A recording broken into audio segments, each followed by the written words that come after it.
Having learned that I was admitted into the nation's top university, I felt not the slightest joy. Instead, I asked my teacher to hide my admission letter, because in my previous life, the very first thing I did was share this great news with my parents. Yet they demanded that I give up the spot to my foster brother, Makoto. My fiancée, Sophia, even urged me to stay behind and marry her early, using love as her excuse. The result of my compromise was that I remained in a small city, accomplishing nothing, and eventually died in depression. Meanwhile, my foster brother entered the country's most prestigious university, smoothly became a diplomat, and flaunted his success side by side with my fiancée. After my death, my parents even persuaded my wife to remarry Makoto. In this life, when they tried to convince me again, I agreed with a smile and handed them the forged admission letter I had prepared. Since they wanted to act, I would play along to the very end. Chapter 1, 1982, C City High School. I carried the admission letter from Tsinghua University and knocked on the door of the homeroom teacher's office. Teacher Mao, could I trouble you to keep this for me for a while? I'll come get it before I leave for City A. Teacher Mao was taken aback for a moment. Then his face broke into a broad smile. He received the weighty letter. His eyes filled with relief and pride as he looked at me. Of course, no problem. George, hard work truly pays off. Congratulations. He paused, then couldn't help but ask, but this is such wonderful news. Why don't you take it home and let your family, and your fiancé, share the joy? My fingers tightened slightly, my gaze lowering. A bitter ache spread from my chest, seeping into every limb. They won't be happy for me. I knew that better than anyone. In my previous life, I had rushed home with this very admission letter, almost flying with excitement. I truly believed they would be proud of me, as happy as I was. But what greeted me was not joy, but a crushing blow. Sophia, the girl who had been by my side since childhood, my betrothed, spoke first, asking to marry early. She said she didn't want to be separated by thousands of miles, that she was willing to let me stay behind, and promised that even if I had no diploma, she would never let me suffer. My parents, in turn, tried to persuade me to give the admission letter to my foster brother Makoto, who had failed the entrance exam. Their excuse sounded righteous. The family could only afford to support one child in City A, and Makoto was more suited for that path, while I, staying by their side, was the best choice. Hesitation, struggle, pain. In the end, I gave in. And so, Makoto took the admission letter that should have been mine, stepped through the gates of Tsinghua, and later entered the Ministry of Foreign Affairs, becoming a diplomat admired by all. And Sophia, she applied to become Makoto's personal security, never leaving his side again. As for me, the husband in name only, I was left alone with an empty house. Loneliness, desolation, depression devoured me little by little. Even when I was gravely ill and close to death, she still stayed beside Makoto, never once looking back at me. After death, my restless soul drifted to her side. I personally witnessed her reaction to the news of my passing, her face calm, as she said simply, "I know," as if I had never been her husband, just a stranger utterly unrelated to her. And my parents, barely 3 days after my death, they began persuading her to remarry, to become Makoto's wife. At that moment, I finally understood. My life had been nothing but a cruel joke. I had handed my future to others, only to earn half a lifetime of misery. Family, love, I gained nothing. Even the name, George, in the eyes of others, belonged to Makoto. This time, I only want to firmly hold onto the admission letter that belongs to me, and fulfill my dream of becoming a diplomat. Teacher Mao froze for a moment, but in the end only patted my shoulder and solemnly promised, "Don't worry, except for yourself, I will not give this letter to anyone." I bowed, suppressing the stormy emotions inside. After leaving the office, I rode my old bicycle all the way back to the compound. The moment I stepped inside, I saw Makoto sitting in the room, pounding his head, eyes red and brimming with tears. "It's all my fault for not working hard enough. I didn't get into university. What will I do with my future?"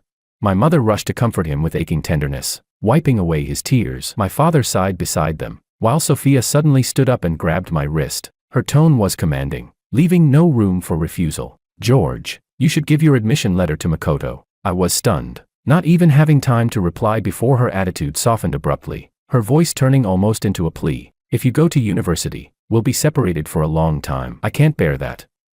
If you give the admission letter to Makoto, we can get married right away, and then we'll be together every day." Her nails dug deeply into my skin, sharp pain shooting up my wrist. When I pulled away forcefully, 5 bright red marks were already imprinted there. Sophia frowned. "I didn't mean to hurt you. I was just anxious." My parents exchanged a glance, then spoke in unison to support her. "George, you're already engaged to Sophia Kim. Even if you don't go to university, it doesn't matter. Besides, You are our biological son. Both the Wang family and the Kim family will be your support. But Makoto is different. He's just a foster child. His real parents died long ago. Without a diploma, people will only look down on him even more.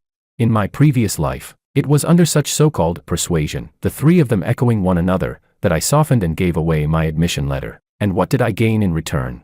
Sophia clung to Makoto's side, applying again and again for reassignment so she could guard him with her life. My parents moved to City A under the excuse of taking care of Makoto, leaving me alone for nearly 20 years of loneliness. Looking back now, those persuasions were nothing but lies. How laughable that I once thought Sophia truly couldn't bear to part from me, or that my parents were merely pitying Makoto. Utterly ridiculous. I lowered my eyes, my chest already frozen over with cold indifference. All right, I spoke calmly, my tone flat and without a trace of emotion. I am willing to give the admission letter to Makoto. As I said this, I drew out the forged admission letter I had prepared in advance and slowly handed it over. Since they wanted to act, I would play along to the very end. Chapter 2. Peking University was the school I had earned with countless nights of studying by lamplight. Becoming a diplomat had been my dream for 2 lifetimes. This time, I would not use my effort and sweat to pave the road for Makoto's glory. The room fell silent. Even Makoto, who had been leaning in my mother's arms, secretly watching my expression, froze. Sophia's gaze fixed on the admission letter with a complex look. She asked, You really are just giving up the chance to attend university to Makoto?" I lowered my eyes, my lips curving in a mocking smile. In my previous life, I had been reluctant, delaying my answer, so she whispered in my ear day after day, alternating between pleading and pressure, until I finally gave in. But now, when I agreed without hesitation, she instead faltered, "What's wrong? Isn't this exactly what you wanted to hear from me?" My tone was faint. "If you've changed your mind, then I'll just go to university myself." As I spoke, I deliberately moved as if to take the admission letter back. "No." Makoto lunged forward, snatching the letter from my hands and clutching it tightly to his chest, greed flashing in his eyes. My mother immediately shielded him, blocking the letter as if terrified I might take it back. "George, I knew you were a sensible boy. Since you've agreed to give it to your brother, you can't go back on your word." Makoto glanced at Sophia, a trace of unwillingness in his eyes, but still bit his lip and said softly, "Mom, this admission letter is nothing compared to marrying Sophia. I'm sure my brother won't change his mind." At his words, Sophia's hesitation dissolved, replaced by sudden clarity. Of course, in her eyes, my greatest dream had always been becoming her husband. What was university compared to that? As long as I could marry her, I, George, would naturally give up everything. Her brows relaxed, lips curved in a smile, as if making a confident declaration. Makoto is right. George giving up the admission letter is truly the best choice for everyone. Shall we open it and see which university it is? Makoto tore the envelope open impatiently, bursting with delight. "Wow, it's USTC."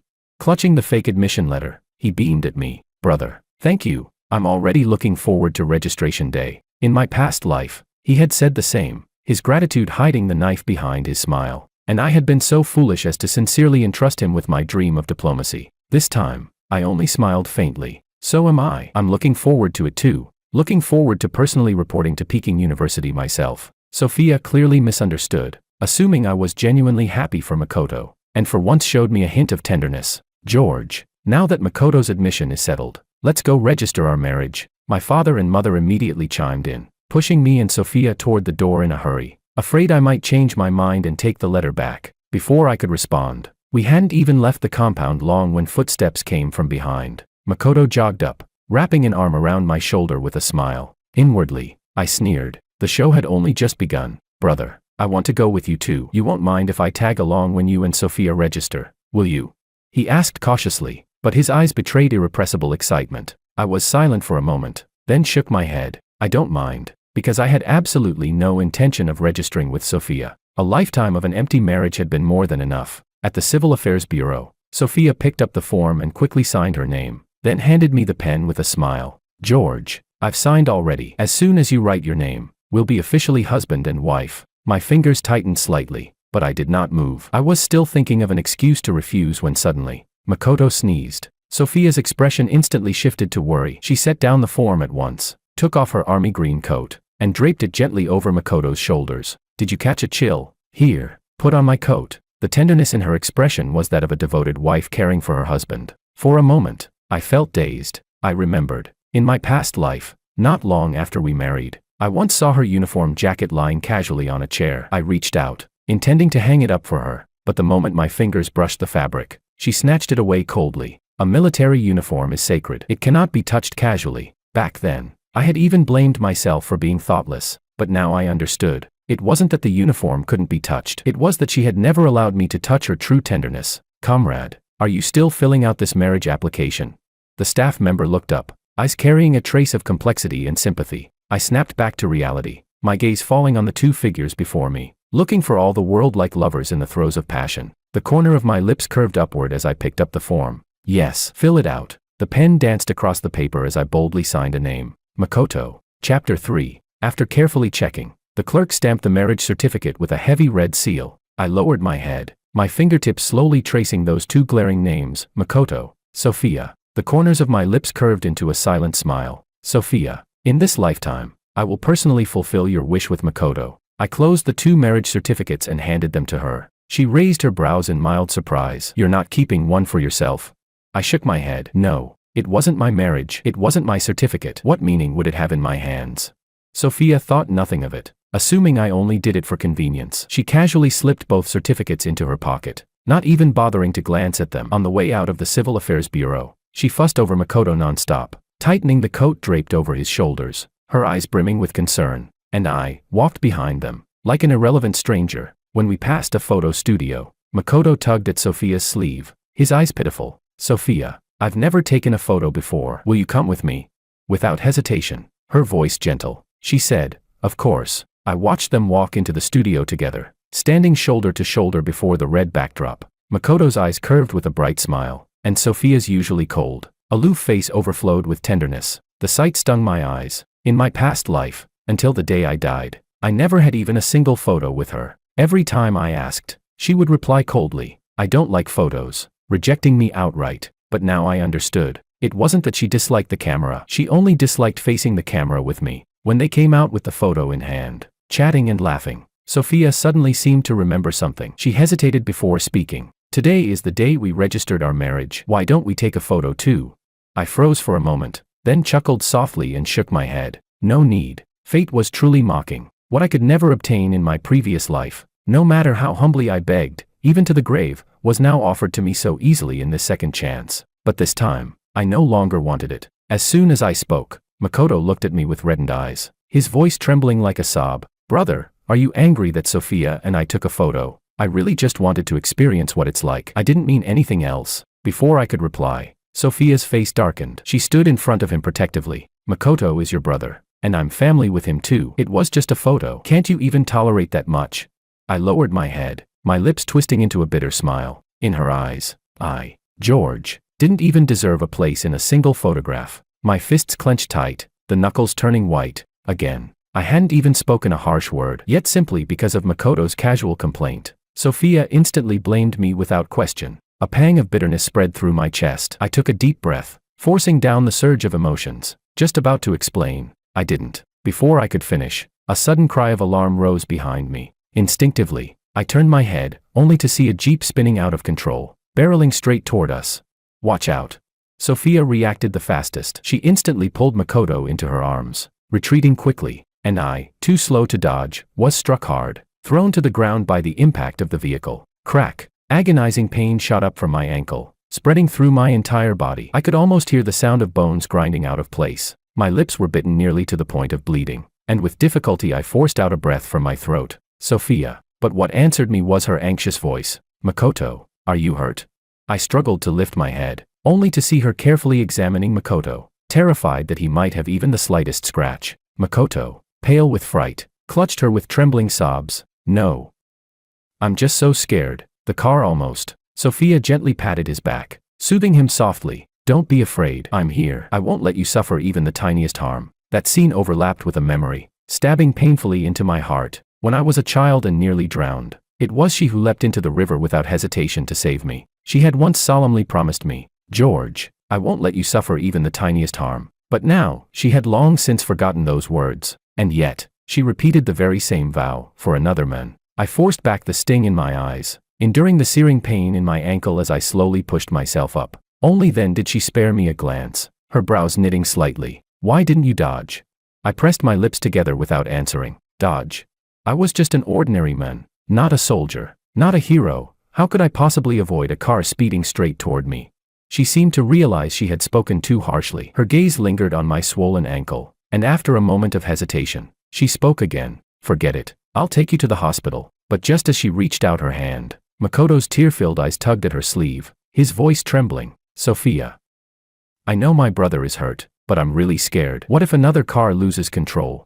Those light words froze her in place. I saw her waver between me and Makoto, then she made her choice. I'll take Makoto home first. Wait here for me. With that, she shielded Makoto and left without looking back. I stared at their receding figures. My heart clenched tight as though a giant hand had crushed it. So that was it. No matter how severe my injury, it could never outweigh a single word of fear from Makoto. I lowered my head, the corner of my lips twisting upward, bitterly. I did not stay there waiting for her, because I knew she would never return. At the clinic, the nurse crouched at my side, carefully applying medicine to my ankle. She frowned and reminded me, although the bone isn't fractured, you should walk as little as possible. It's best to have your family come pick you up. I lowered my eyes, my fingers unconsciously tightening. Family, ha. After a long silence, I rasped out hoarsely, could I borrow your phone? The nurse agreed, and I used the clinic's phone to call home. The line rang more than 10 times before someone finally picked up. Mom, Before I could finish, my mother's anxious voice cut me off. George, how could your brother almost get hit by a car? Wasn't he with you? As his older brother, how could you not protect him? He was so scared he nearly cried. From the receiver, I could faintly hear my father scolding as well. What kind of brother are you? At a critical moment, you're not even as attentive as Sophia. Your younger brother went through such a dangerous ordeal, and you were nowhere to be seen. My grip on the receiver tightened until my knuckles nearly turned white. In their tone, there was only concern for Makoto and blame for me. No one asked if I was hurt. No one cared why I hadn't gone home with them. In my past life or this one, I never understood. I was their biological son. Why did they give all their love and protection to a foster child? Makoto was the orphan of my father's comrade in arms. Ever since he was taken into the Wang household, I was told, your brother lost his parents. He's pitiful. You must give way to him. From then on, clothes, snacks, toys, everything went to Makoto first. I only got what was left. And in the end, even my parents' love leaned entirely toward him. All I received was the occasional, fleeting scrap of pity. Why aren't you saying anything? Hurry back. Makoto still, my mother's voice continued urging in my ear. I closed my eyes. After a long silence, I slowly hung up the phone. Beep, the busy tone rang out. At that moment, I severed the last shred of longing I had for them. Lowering my head, I looked at my ankle. Layers of gauze wrapped tightly around it, and a bleak self-mockery surged in my chest. After one lifetime already, I should have long understood. In their eyes, they only ever had one son, Makoto, never me. The nurse, seeing I had finished my call, couldn't help but ask, young man, when are your family coming to pick you up? I was silent for a moment, then spoke so softly it was nearly inaudible. I don't have a family. That was Makoto's family, not mine. Chapter 4. The nurse kindly handed me a crutch. I thanked her and hobbled out of the clinic alone. When I returned home and pushed open the door, my mother immediately rushed up, her voice full of reproach. Makoto went through such a big scare. How could you only just? Her words abruptly cut off. Her eyes fell on my ankle, tightly wrapped in layers of gauze. She froze, her lips trembling. I didn't know you were hurt too, child. Why didn't you say something on the phone earlier? I looked at her quietly, my heart an empty void. It wasn't that she hadn't heard me speak, it was that she had never intended to listen. I wanted to say it, but you and Dad never gave me the chance. In your eyes, there's only Makoto. The moment the words left my mouth, the fleeting guilt in her eyes hadn't even settled when my father's temper flared. Are you blaming your mother and me? Makoto lost his parents so young. What's wrong with us caring for him more? Their voices pounded in my ears again and again. Even now, with my ankle swathed in thick gauze, cold sweat still drying on my skin, not a single word of concern for me. Makoto may have lost his parents, but I, who still had parents, lived as if I had none. I tugged at the corner of my lips, unwilling to argue anymore. Supporting myself on the crutch, I turned and went back to my room. As I passed Makoto's bedroom, I saw Sophia seated at his bedside, her voice soft, her eyes full of comfort. She had promised to come back for me, yet I had waited at the clinic for half an hour, and she never appeared. That one glance was enough. I withdrew my gaze and quietly returned to my own room. The days that followed, I stayed inside to heal. Only when the swelling in my ankle subsided and I could walk again did I take the crutch back to the clinic. After leaving the clinic, I turned a corner and went straight to the police station. I had taken my documents from home in secret, all for this day. That place was no longer my home. If that was the case, then once I entered university, There would be no reason to return. The household registration transfer went surprisingly smoothly. When I finally held the relocation certificate in my hands, my heart settled at last. After the semester began, I would be able to leave completely and live the new life that belonged to me. On the way home, sunlight bathed my body, warm and comforting. For the first time since my rebirth, I felt light and unburdened. "George." A familiar voice sounded from behind. I turned and saw it was my homeroom teacher. "Teacher Mao, I was just about to head to your house. Didn't expect to bump into you here." "Teacher Mao." He held an envelope in his hand, smiling as he pressed it into my arms. "This is the scholarship from the school for students admitted to Peking University. You must keep it safe." I froze for a moment, then looked down at the heavy envelope in my hands. I hadn't heard there would be scholarships before the exam. Teacher Mao patted my shoulder, speaking earnestly. "It's a new edition, meant to encourage students to keep striving after entering university. George, I believe in you. Don't let me down." My nose stung, and I could only nod firmly. At least, there was still someone who truly saw my efforts. In my previous life, I had actually handed over my hard-won place at Peking University to Makoto, not only betraying my own struggle, but also failing the expectations of Teacher Mao. Thankfully, in this life, I had seized the chance. I nodded heavily, making a firm promise to Teacher Mao. "Teacher, once I enter Peking University, I will study diligently and fulfill my dream." He patted my shoulder, his eyes filled with relief, and carefully reminded me of many things I should pay attention to at university. Even after he left, I was still clutching the envelope in my palm, clearly feeling the warmth radiating from it. All the way home, I gripped it tightly. For the first time, I truly felt that my future was held firmly in my own hands. When I got back, I planned to carefully hide the scholarship money at the bottom of my suitcase. But just as I passed through the living room, my father's harsh voice barked out, "Stop, Makoto's pocket watch is missing. Do you know where it is?" I froze, baffled. How would I know where his things are? The next second, Makoto rushed out of his room, his eyes red as he clutched tightly at my sleeve, his voice choked with sobs. "Brother, we've searched the whole house, but it's nowhere. That watch was the only keepsake left by my parents. It has our family photo inside. I can't lose it." I looked around the room. My father and mother made no move to intervene, only stared at me coldly. Sophia stood silently off to the side, her gaze heavy as it settled on me. In that instant, I understood. They all believed I had stolen the watch. A rush of absurdity and bitter irony welled up in my chest. "You all think I took his pocket watch?" My father slammed the table with a thunderous crack, his roar making my eardrums buzz. "We searched everywhere in the house and found nothing. You were the only one not home today. If it wasn't you, who else could it be?" My mother's voice was softer, but her words cut even deeper. "George, that pocket watch means a lot to your brother. Hurry and give it back to him." I clenched the envelope in my hand until my knuckles turned white. At that moment, the silent Sophia finally spoke. Her tone was calm, yet like a sharp blade. "Then let Makoto search you." In that instant, what rose in my heart wasn't anger, it was searing humiliation. Their eyes held no hesitation, as though I truly were some petty thief. I hadn't taken it. Why should I let Makoto search me like a criminal?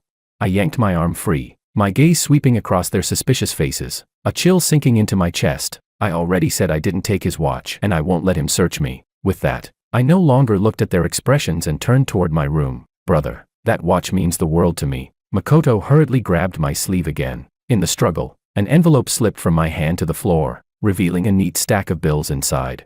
Chapter 5. The room fell silent for a moment. Makoto was the first to react. With red eyes, he picked up the stack of money, his voice breaking. "Brother, I know you've never really liked me as your younger brother, but the pocket watch is the only keepsake my parents left me.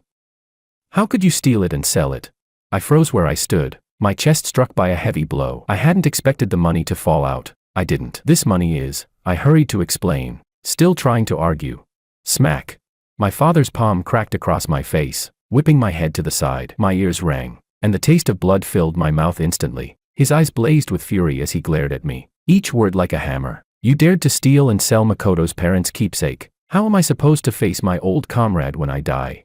I wiped the blood from the corner of my mouth and lifted my head. 3 pairs of eyes glared back at me, full of disappointment and anger, as if I were some heinous thief. Almost 20 years living under the same roof, and in the most crucial moment, not one of them believed me. The chill in my chest spread, layer upon layer, draining even my strength to speak. Yet I still forced out the words through clenched teeth. "Makoto has always carried the pocket watch on him. How could I possibly steal it? This money is the scholarship given by the school for getting into university. If you don't believe me, you can ask Teacher Mao." But the moment I finished, Sophia's gaze grew even colder. She looked at me as though I were a stranger, Her voice sharp as ice. Makoto's pocket watch disappears. And suddenly you have a stack of money. How could that be just a coincidence? We already registered our marriage, now you're part of the military family. You should be setting an example. I didn't expect you to not only steal, but also lie without shame. Her cold eyes cut into me like a trial. If that's the case, I'll have to teach you a lesson, so you can reflect properly. Sophia ordered sternly. Lock him in the confinement room.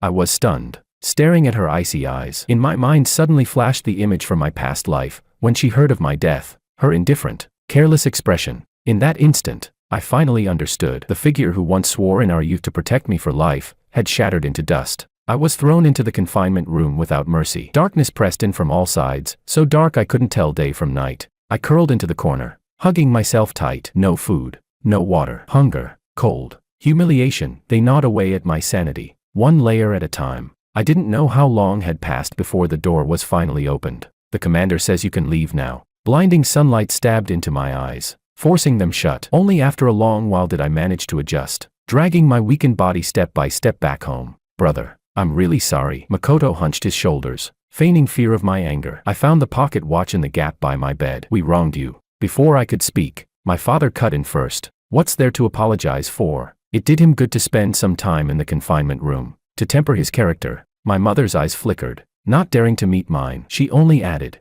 siding with him, George, your brother just lost the watch and panicked. As his elder brother, you should be more generous and not hold it against him. Each sentence pierced into my chest like a needle. Because of Makoto's false accusation, I had been locked away without food or water for an entire day. And when the truth finally came out, they tried to brush it aside with a few light words. As expected, even if I, their biological son, suffered the greatest injustice, I could never compare to the foster son they cherished in their palms. Otherwise, in my previous life, they wouldn't have been so quick to push Sophia to remarry Makoto the moment I drew my last breath. I sucked in a deep breath, forcing back the sting in my eyes. I'm not holding it against him. I just need to rest in my room. Pulling my arm away, I turned upstairs without looking at the surprised expressions of the three in the living room. After all, once the semester began, I would cut ties completely with this house. With these people, there was no need for any more meaningless arguments. Chapter 6. I returned to my room and lay down to rest. Half asleep, I dreamed of childhood scenes. Back then,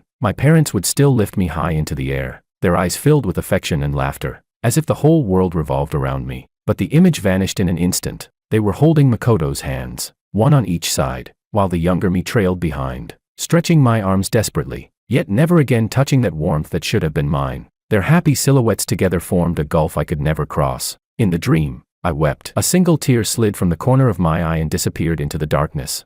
The next morning, a knocking on the door woke me. When I opened it, it was Sophia. She held a cufflink in her hand, her gaze carrying an unusual trace of apology as she extended it toward me. I wronged you about the pocket watch. Don't be angry. I lowered my eyes to the cufflink, a bitter laugh rising inside. Some mistakes were no longer worth forgiving. Seeing me unmoved, she shoved the cufflink into my hands herself, speaking seriously. We've already registered our marriage. Once Makoto starts university, you can move into the Kim household. Don't worry, I'll take care of the family. You won't suffer. A sting pricked at my nose, pulling back memories of my previous life. She had said the same thing back then, and I had been foolish enough to believe it was her most sincere promise. But later, she fulfilled those words for Makoto instead. For him, she applied for transfer after transfer, following him across the country, sacrificing everything just to protect him. And me, I was left alone, depressed, until death. Fortunately, in this lifetime, she was legally Makoto's wife, and the one truly stepping into university was me. George. I pressed down the bitterness in my chest and answered casually, pretending as though nothing was amiss. I had not yet left the Wang household. I couldn't let them sense anything unusual. Sophia frowned slightly. Perhaps she found it strange. In the past, whenever she gave me something, I would smile as though it were a treasure. But today, my indifference left her unable to read me. George, you. Her words were cut off by a cheerful male voice. Sophia, how does it look? I looked up to see Makoto swinging his wrist, showing off a brand new Shanghai brand wristwatch. Noticing me, his eyes curved into a smile as he said brightly, Brother, you're here too. Look at this watch. Handsome, isn't it? Sophia gave it to me as a gift for starting university. He paused, his gaze flicking deliberately to the cufflink in my hand, a flash of smug provocation in his eyes. I really envy you, brother, for marrying such a good wife like Sophia. She even treats me, her brother-in-law, so well. I'm sure the gift she gave you must be even better, right?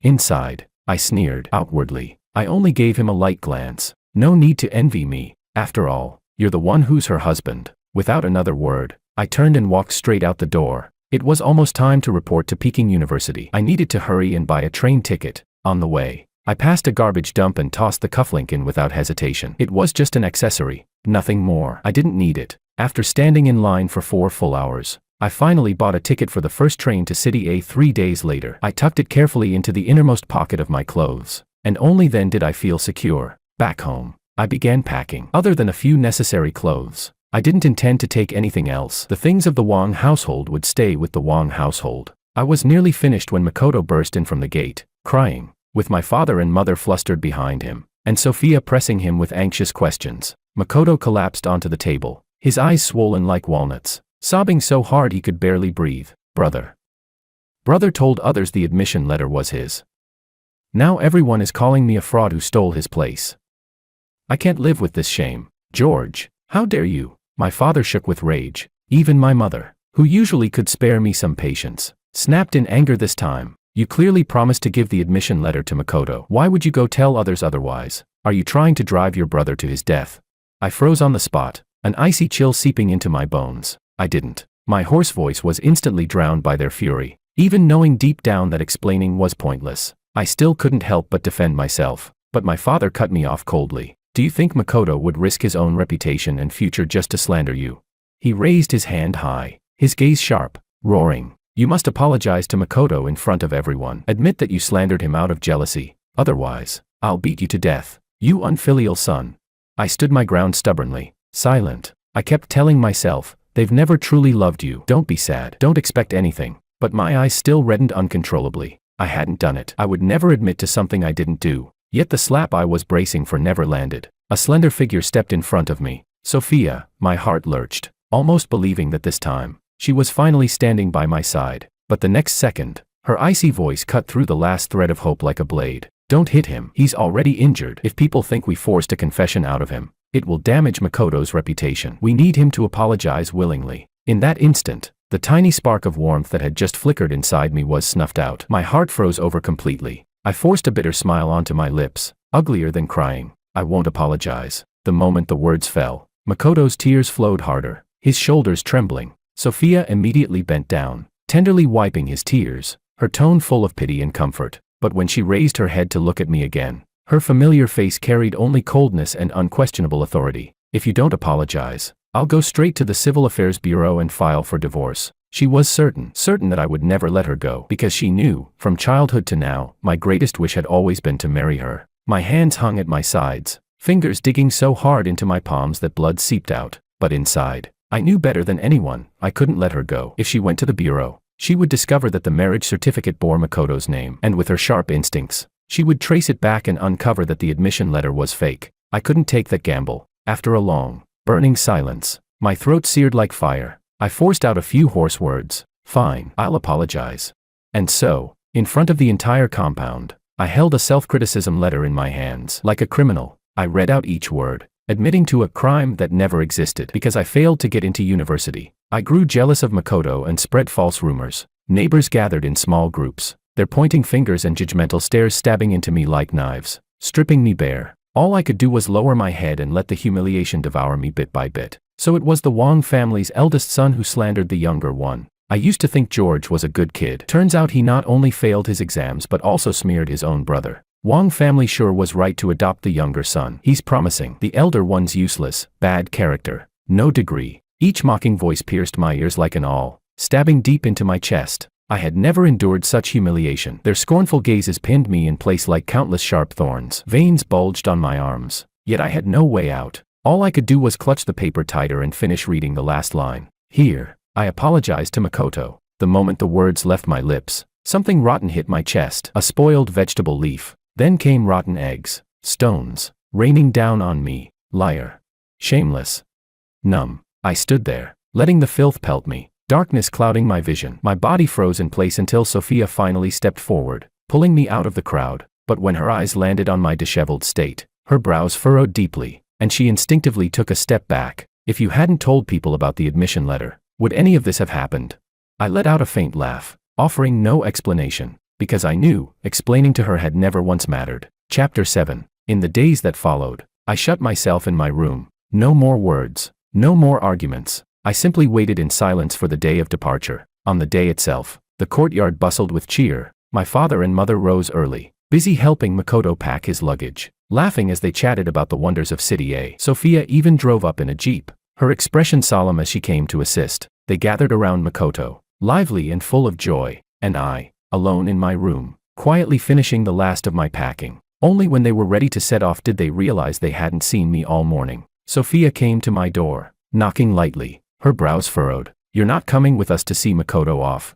I closed my suitcase, looked up at her, and smiled faintly. No, my train was leaving soon as well. She seemed to want to say more, but my father, mother, and Makoto were already urging her from the car. "When I get back, I'll come fetch you to move into the Kim household." She left in a rush, never looking back. Naturally, she didn't hear my quiet reply. "Sophia, in this lifetime, I am no longer your husband." I watched the jeep disappear at the end of the road, a strange lightness swelling in my chest, something I had never felt before. Back in my room, I spread out a large sheet of paper. Line by line, I wrote of how my father, my mother, and Sophia had forced me to give up my admission letter to Peking University. How they had forced me to admit to a crime that never existed. Each stroke was sharp, each word dripping with cold bitterness. When I finished, I pasted it squarely in the center of the compound's public notice board. I never expected them to regret it. I only wanted everyone to see what kind of torment their so-called sensible eldest son had truly endured at the hands of his own family. Afterward, I picked up my luggage and turned back for one last look at this place. A place that had wasted nearly 40 years of my 2 lifetimes. All for a woman who never loved me. All for parents whose bias had cut to the bone. I had sacrificed an entire lifetime, but in this life, I would walk my own path. I closed the door firmly and went to find Teacher Mao, personally reclaiming the admission letter to Peking University. As I walked toward the train station beneath the rising sun, my chest filled with a determination I had never known before. The whistle shrieked. I boarded the carriage, and the train slowly pulled away from the platform. This was the true beginning of what belonged to me. Elsewhere, at the University of Science and Technology's registration site, chaos erupted. Later, I heard how my father and mother had clutched that fake admission letter, sweating profusely as they pleaded with the staff. How could it be fake? George brought it back himself. We clearly remember it was real. And Makoto, standing beside them, sobbing so hard he could hardly breathe. But the staff could only shake their heads helplessly, holding up the forged document with a sigh. "Comrade, this is counterfeit. It cannot be verified by the system." Only then did they finally realize. The letter itself had never been the problem. The problem was that it had never belonged to Makoto at all. As for my future, I had long since held it tightly in my own hands. My father's face was dark as iron, my mother flushed with embarrassment, and Sophia stood frozen on the spot. She had likely never imagined that I would deceive her. Makoto buried himself in her arms, choking through his sobs. If brother didn't want me to go to university, he could have just refused outright. Why would he make a fake admission letter just to humiliate me like this? What a perfect reversal of guilt. After confirming again and again that the admission letter was indeed a forgery, and seeing there was no way Makoto could enroll, my father and mother left in frustration. On the way back, my father's fury nearly boiled over. That unfilial son George, is he trying to drive me to my grave? Not only did he refuse to help his brother, but he also made us lose face like this. My mother joined in her complaints. Yes, we came all this way for nothing, only to find the admission letter was fake. He must have hidden the real one, planning to go to university himself. When I later heard this retold on the train, I could only find it bitterly ironic. Yes, I was going to university, but the admission letter had always been mine. When did it become me, hiding it away? Makoto, tearful and pitiful, had said, "Dad, Mom, what about me? The neighbors all know I was admitted. If they find out the truth, that brother was the one who passed, I'll be drowned in their spit." The moment his tears fell, my parents softened instantly. "Don't worry, Makoto, your father and I will never let anyone speak against you. That's right, no one will shame you." I'd fight with my life before I let my son be left without schooling. I could almost picture their doting faces at that moment. But how laughable. That son on their lips had never been me. I was the one who had passed Peking University, their real, biological child. Yet in their eyes, I was the sinner. And Sophia, she was likely there too. Watching that scene, did she remember how only days earlier, she had stood by as rotten vegetables and stones rained down on me, saying not a single word in my defense? Back then, my father, my mother, even she, not one of them stepped forward to shield me. On the contrary, they were the ones who pushed me into that humiliation. But the truth remained, I was their flesh and blood. I was her childhood fiancé, the boy who had grown up by her side. Makoto was only an adopted child, merely a pitiful younger brother in her eyes. That thought left Sophia strangely unsettled, even flustered. She forced the unease down, pressing harder on the gas pedal. The jeep roared down the road, and by dusk, they returned to the compound. My father was the first out of the car, cursing under his breath. Today I'll teach that unfilial son a lesson, just a university, and he couldn't even give it up for his brother. Sophia pressed her lips together and followed behind, but as they reached my bedroom door, my father's voice suddenly cut short, like a chicken with its throat seized. George, you. His words strangled to silence. Sophia's heart lurched violently, and she pushed the door wide open. The room was empty. Not a trace of me remained. Even the clothes in the wardrobe were gone. Chapter 8. A sharp unease rose in Sophia's heart. Why wasn't George in his room? Could it be that he really had gone to report to university with the genuine admission letter, just like father and mother had said? But in the very next instant, she rejected the thought. George had grown up with her since childhood. They had spent nearly every day together, never apart for long, and besides, now they were already married. How could George possibly be willing to leave her behind and go to university alone? The thought made Sophia's eyes light up. Yes, they were married now. She still remembered what she had told him before leaving, that once she returned, she would bring him to move into the Kim household. Maybe he had simply packed his things in advance and moved there first. Without another moment's delay, Sophia ignored the calls of father, mother, and Makoto behind her. She hurriedly started up the jeep and drove straight toward the Kim residence. At the Kim house, she went first to the new room that had long been prepared, but it was just as empty. The unease in her chest grew stronger. She turned back toward the Wong compound. But perhaps it was only her imagination. Why did she feel as if everyone in the compound was watching her with disdainful eyes? Frowning, Sophia returned to the Wong household. Even if George had truly gone to university, she didn't even know which one he had been admitted to. She could only ask the Wong family for clues, but the moment she stepped inside, she was met with Makoto's sobbing voice. How could brother do this? How am I supposed to face people ever again? Father's face was as black as the bottom of a pot, his chest heaving with rage. That unfilial son. Has he come to destroy this family? Mother sat quietly at one side, tears streaming down her cheeks. We just wanted Makoto to have a good future. Why does George insist on being against him? Sophia, bewildered, asked. Have you heard news of George? Father and mother exchanged glances, their expressions conflicted. In the end, it was Makoto who spoke, his voice thick with tears. Sophia, brother wrote everything down on a big character poster and pasted it on the compound's bulletin board. Sophia's heart clenched. She rushed to the bulletin board. The large character poster was written in a hand she knew all too well. Every line was neatly laid out, exposing all the truths in detail. People who saw Sophia's figure turned their disdainful gazes on her. So much for being his childhood fiancée. Looks more like she switched halfway and fell for the adopted son instead. Exactly. I always thought she cared too much for the Wong family's adopted boy, but I never dared say it aloud. Hearing the whispers all around, Sophia opened her mouth, wanting to deny it. She wanted to say, no. She had never liked Makoto. The only person she had ever loved was George. She cared for Makoto only because he had lost his parents so young. George still had his own parents, and her, his childhood fiancée, by his side. That was why she thought Makoto pitiful, and showed him a little more kindness. She had never imagined that in the eyes of others, her actions looked so improper enough to suggest she had shifted her affections, falling for Makoto. Then what about in George's eyes? Had he thought the same? Was that why he left without a word? But the mere thought of George vanishing from her world left her chest hollow, as if a piece of her heart had been carved out. She had never once imagined being apart from George. Sophia wandered aimlessly along the street, her mind in a haze. She wanted to find George, to explain everything to him, but she had no idea where he had gone. Even if he had taken his admission letter to report to university, she didn't know which school had accepted him. Suddenly, she caught sight of a familiar figure in the distance. Looking closely, wasn't that George's high school homeroom teacher, Mr. Mao? Mr. Mao, could you please tell me which university George was admitted to? Sophia tried to suppress the surge of emotion in her chest and asked politely. She had once picked George up at the school gate, so Mr. Mao remembered her, but she also clearly remembered the disappointment in George's eyes whenever he mentioned his family and his fiancée upon receiving his admission letter. Having lived nearly 50 years, how could Mr. Mao not recognize that something must have been done to hurt George deeply? Thus, his tone was frosty. George, he was admitted to Peking University. In fact, he's already gone to City A to report. I thought you were his fiancée, didn't he tell you?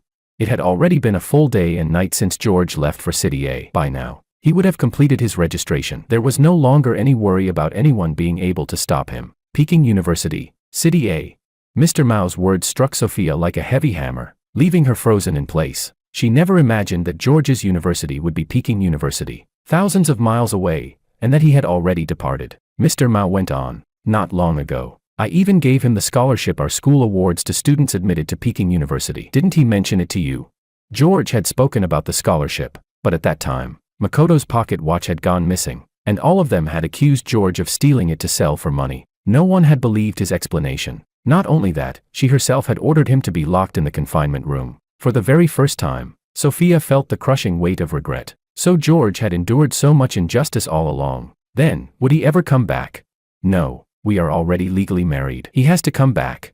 In a flash, Sophia thought of the marriage certificates and rushed toward the Kim residence. She had locked them away, along with other important documents, in the study safe. Her hand trembled as she opened it. When she saw the marriage certificates lying intact inside, she finally let out a long breath of relief. Clutching them to her chest like the last straw of salvation, she whispered to herself, "George is just angry. He's still my husband. Once he calms down, I'll explain that I never had other feelings for Makoto. He'll forgive me." Her heart finally settled, and a faint smile tugged at the corners of her lips. She opened the marriage certificate, and in the next instant, that smile froze. On the certificate, the groom's name was written in bold, Makoto. Chapter 9. Sophia checked the marriage certificate over and over, unable to believe her eyes, suspecting that someone must have swapped it with a fake, but the official steel seal of the Civil Affairs Bureau and the stamped date shone unmistakably across the page. It was indeed the certificate they had received on the day of registration. Her face turned deathly pale in an instant. How could this be possible?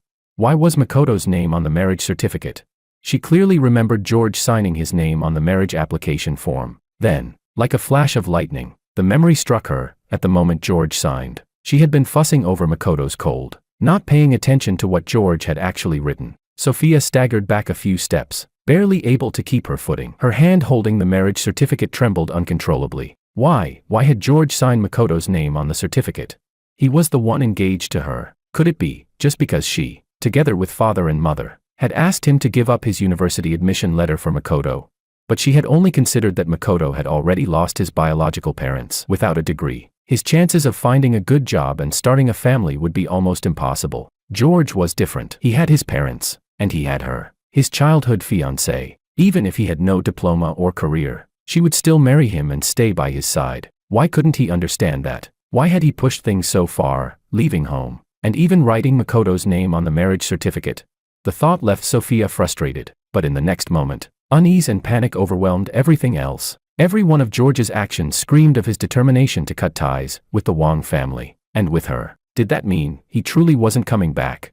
Just the idea that George might never return made Sophia's chest seize as though an iron fist had clamped around her heart. She couldn't breathe. No, she couldn't accept that. She would annul the marriage with Makoto and go to City A to find George. Having resolved this, Sophia turned immediately toward the Wang household. But before she could leave, Mother stumbled in, tear-streaked, clutching her hand. "Sophia, quick, come with me, Makoto. Something's happened to him."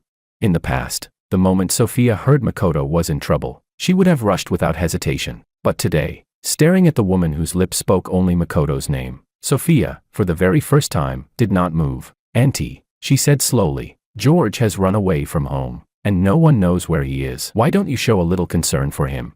Mother clearly hadn't expected Sophia to mention George at all. Instinctively, she replied, "He handed Makoto a fake admission letter. Of course he's too ashamed to stay and ran off to hide." At this, she began weeping again. It's all George's fault. If he had just given the real admission letter to Makoto, none of this would have happened. He's the elder brother. How could he not yield to his younger brother? We have to find him quickly and make him hand the real admission letter over to Makoto. The more Sophia listened, the colder her heart became. This was George's biological mother. Yet her heart and eyes were filled with only Makoto. There wasn't even the faintest trace of concern for George. She had never noticed anything wrong before. On the contrary, she had even stood on their side, persuading George. She had been gravely mistaken. Sophia's voice turned cold, like it had been tempered in ice. "George has already taken the admission letter and gone to register. He may never come back." Mother's eyes widened in disbelief, her tone urgent. "If he's gone to university, then what about Makoto? He can't endure all the gossip. Just now he tried to throw himself into the river.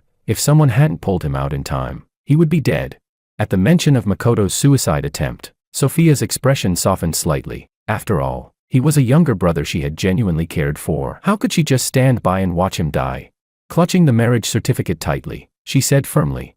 George wrote Makoto's name on the marriage certificate. That means Makoto and I can temporarily act as a married couple with me here. No one will dare gossip about him. When the storm passes, I'll divorce Makoto. As for George, let him go to university. We shouldn't force him anymore. The image of Makoto, dripping wet, still haunted Mother's mind. She couldn't even think clearly about the marriage certificate or who truly had the right to attend university. What mattered now was shielding Makoto from rumors and keeping him from attempting suicide again. Mother agreed hastily. On the way to the hospital, Sophia had already made up her mind. Once Makoto's emotions were stabilized, she would immediately set out for City A to find George and admit her mistakes. From now on, she would never care too much for Makoto again, she thought. With nearly 20 years of shared history between them, George wouldn't just let go so easily. But when they arrived at the hospital room, Father was downstairs paying fees. Inside, only Makoto lay on the bed, with a few friends visiting him. Just as Sophia reached to push the door open, she froze.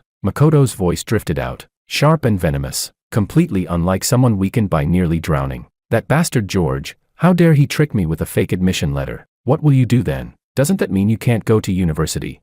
Ha, of course I have other ways. Didn't you see? All I had to do was pretend to jump into the river. And those two idiot parents of his panicked immediately. They'll definitely get me a spot at university. And not just the university. Even Sophia, I'll snatch her too. Everything George has should belong to me. I'll make sure he ends up with nothing.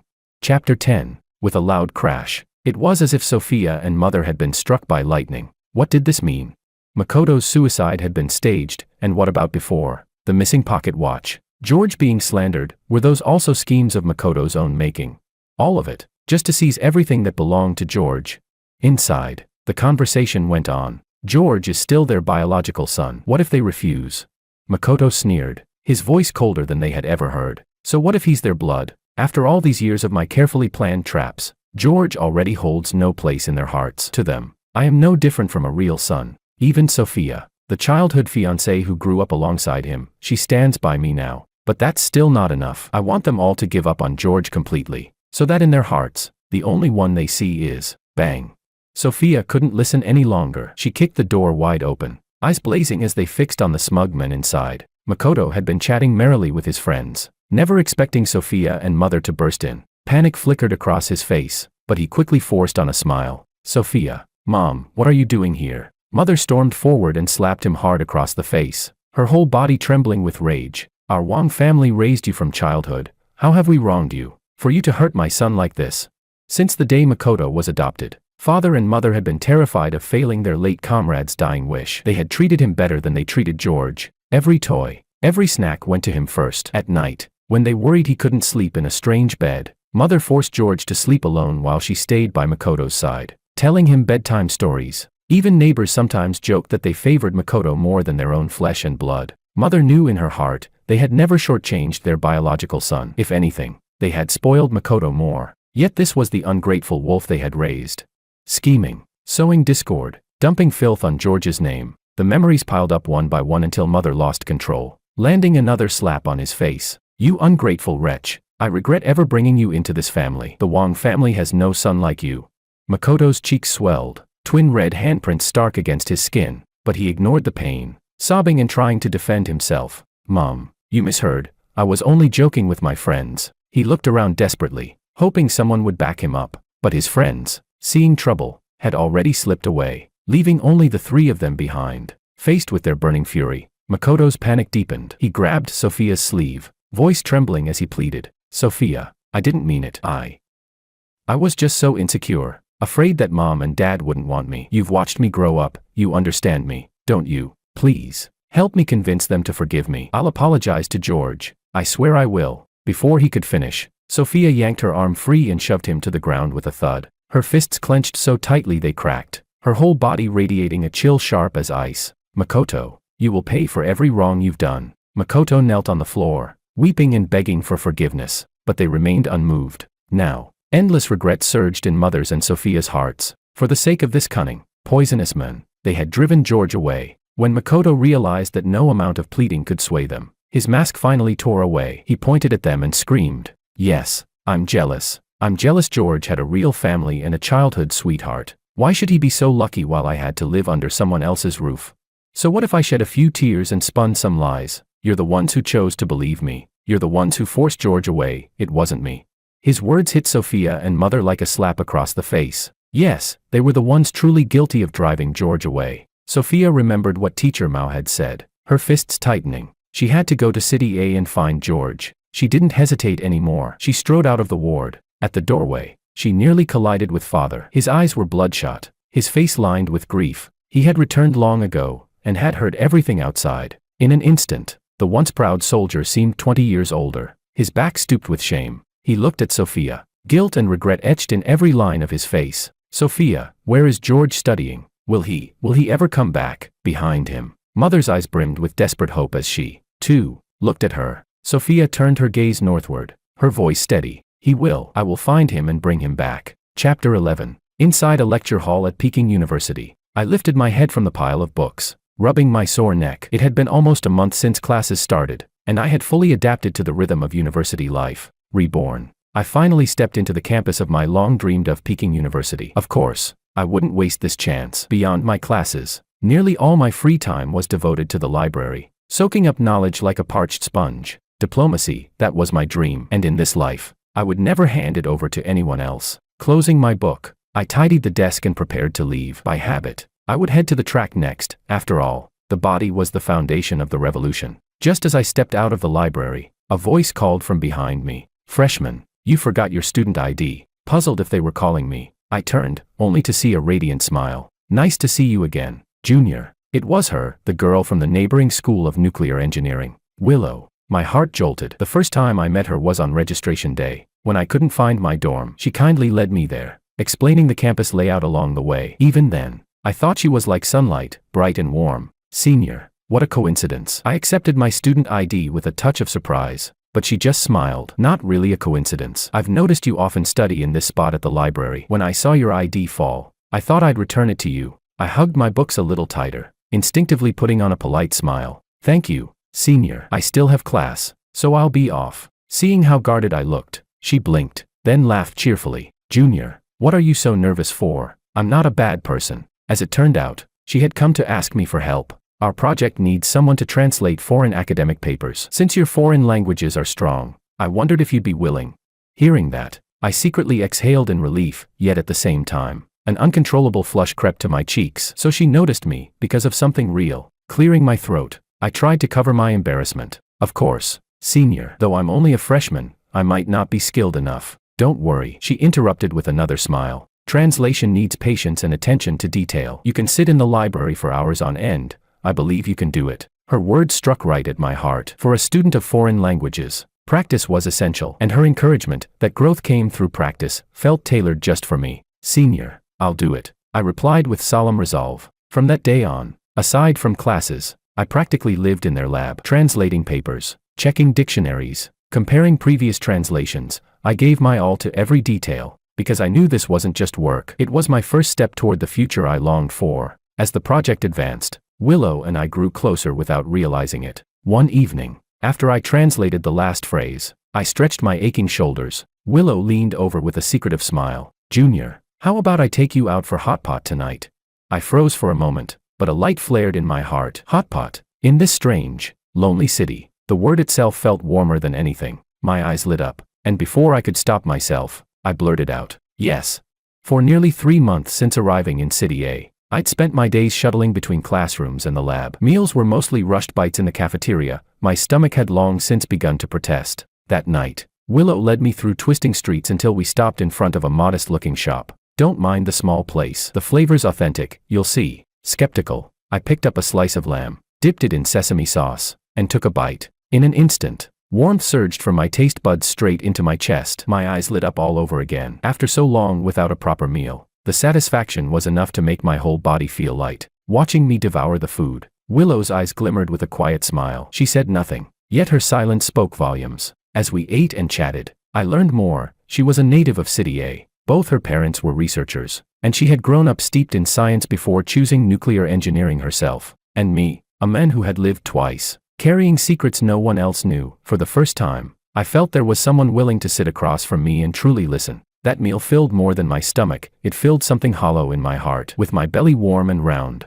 even the fatigue of long days in the lab seemed to vanish. Back at campus, We walked side by side until we reached her dorm. Willow smiled softly. Rest well tonight. Tomorrow, we'll work together again. I nodded, a strange reluctance rising in me. Just ending the day with such laughter, it already felt precious. I was about to say goodbye when a voice sounded behind me, familiar enough to make my steps freeze. George. My heart clenched tight. Chapter 12. After finding out that George had been admitted to Peking University, Sophia immediately bought a ticket for the earliest train to City A. But just as the train was about to depart, she was called away for an urgent mission, forcing her to leave in another direction. Only after 2 months, once her mission was completed, did she finally rush to board a train bound for City A. On the train, she imagined George's possible reactions. Maybe he would turn coldly away. Maybe he would pretend not to see her. But it didn't matter. As long as she could see him again, that was enough. What she hadn't expected was that, when they finally met again, there was another woman at his side, a woman who laughed and chatted with him so easily.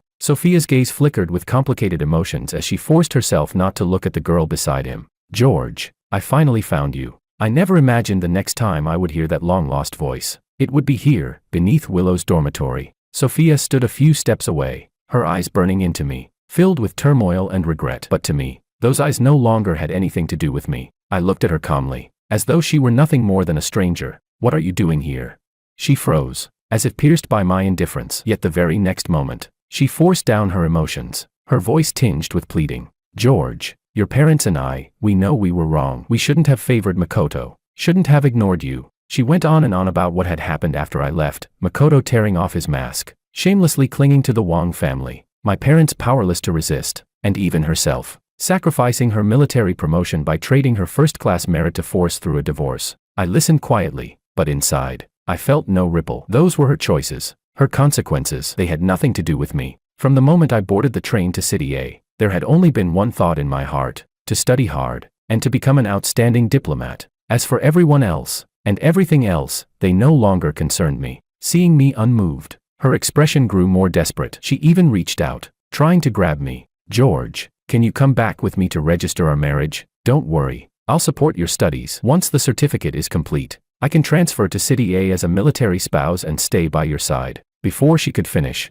Willow stepped forward, shielding me with her body. Talk if you want to talk, but don't lay your hands on him. Her tone was calm, but carried an unshakable firmness. Sophia's face darkened instantly, her voice icy. This is between me and my fiancé, it's none of your business.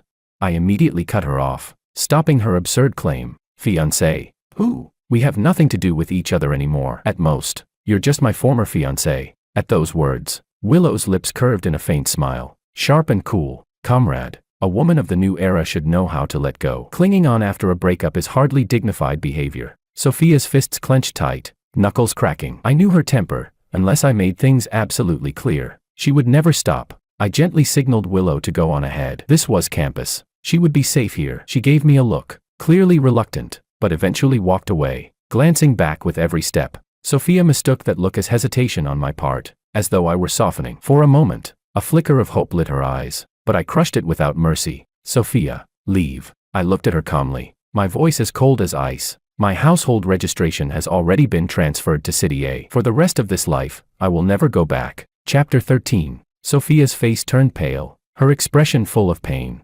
George, I've already had people keep Makoto under strict watch. He'll never again have the chance to harm you. I swear. Please believe me. I shook my head. You still don't understand, do you? The one who hurt me was never Makoto. It was you, and my parents. It was your repeated blind trust in him that finally made me decide to leave all of you. I thought, if I gave up the chance to attend university as you all demanded, you would still gather around him, leaving me alone. Sophia protested anxiously. How could that be? I truly wanted to marry you. How could I ever leave you alone? And besides, your parents, they're your biological parents. They could never abandon you. A bitter, mocking smile tugged at my lips. But all of this, I had already lived through once before. In my previous life, there's no need to say more. My decision will not change. Sophia refused to give up, her voice breaking as she pleaded. George, when we were children, you promised me you would marry me. A flicker of scorn passed through my eyes. And you promised me you would never let me be hurt. Yet for Makoto's sake, you threw me into the confinement room, left me to take the blame, and made me bear the scorn and humiliation of others. Sophia's body went rigid. The dead, hollow look in George's eyes resurfaced in her memory. Yes, she had once sworn to protect him, but what had she actually done?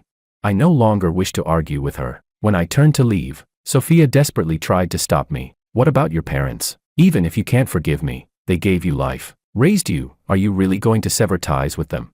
The moment the words left her lips, regret swept over her. She had seen, with her own eyes, how his parents had treated him all these years, but words once spoken could never be taken back. My expression didn't waver in the slightest. I will fulfill my duty of filial support. Every month, I'll send them money. Beyond that, nothing. I paused, fixing her with a steady gaze. I hope neither you, nor they, will ever come looking for me again. Your presence only disturbs me. With that, I turned and walked upstairs, not once looking back. Sophia stood frozen, watching my figure disappear from sight. In the end, she said nothing. She had failed to cherish him, had hurt him again and again. Now, what right did she have to beg for forgiveness? The next day after class, I went to the lab as usual. Willow was fully absorbed in her experiments, as though nothing had happened the night before. She didn't ask, didn't pry, just focused on her work. At lunch, I couldn't hold back any longer. After several glances in her direction, I finally spoke. Senior, aren't you curious about what happened last night? She looked up, smiling as she reached out to ruffle my hair. That's your private matter. If you want to tell me, you will. Besides, I can already guess. They're unpleasant memories, aren't they? I don't want to make you relive them. For you, that would only be another wound. Then, rare for her, she grew serious. George, no matter what your past was, I only know this, your future will be as an outstanding diplomat. I froze for a moment. Then all at once, the heavy weight pressing on my chest dissolved into nothing. My eyes burned, but I nodded firmly. Yes, I will be. Perhaps too ashamed to face me again. From that day onward, I never saw Sophia's figure again. The days that followed, I buried myself in my studies, eagerly taking part in all sorts of diplomatic activities, each step firmer than the last. 4 years later, I graduated with honors, standing among the top of my class, and entered the Ministry of Foreign Affairs. The first time I stood at the podium of the Foreign Ministry, beneath the blinding flash of cameras and the expectant gaze of the nation, I finally fulfilled the dream of 2 lifetimes. In that moment, my heart was utterly calm. All the past grievances and pain had long since become part of the path beneath my feet. I heard later that, far away in City C, my parents and Sophia sat before the television, watching as I appeared on the screen. I don't know what they felt, guilt, regret, perhaps both, but for me, it no longer mattered. All I wanted was to continue forward, walking a road that truly belonged to George.